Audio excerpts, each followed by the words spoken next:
السلام علیکم ورحمت الله وبرکاتہ. او یو اپریشن شروع شو چې په دغه اپریشن کې اوس زمونږ خویندې میندې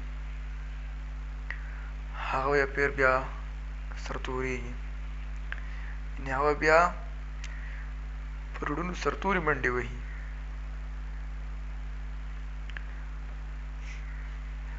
زمونږ پښتانه د امن تږي، د امن وږي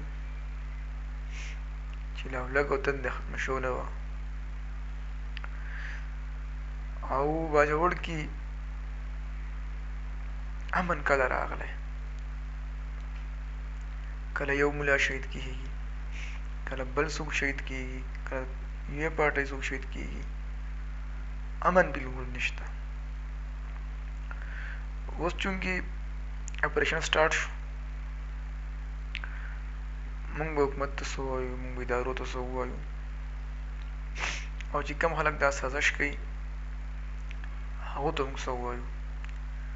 الله تعالی دې په خپل ځمکې ته راکاږي چې چاته هم ګناه یې الله دې تباه او برباد کړي. خو درد او غم صرف دا دی چې اوس به د باجوړ په کوڅو کې بیا منډې شروع کېږي. الله دې رحم کرم وکړي.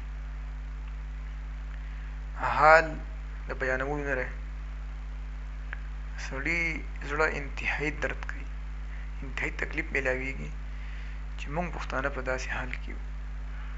موږ د غزا سوچ کوو، هلته کفار لګیا دي، د مسلمانانو دا حالات دي چې هغوی ته خوراک څښاک او داسې نور څه نه میلاویږي. زموږ به څه حال وي؟ الله دې موږ خپل رحم کرم وکړي.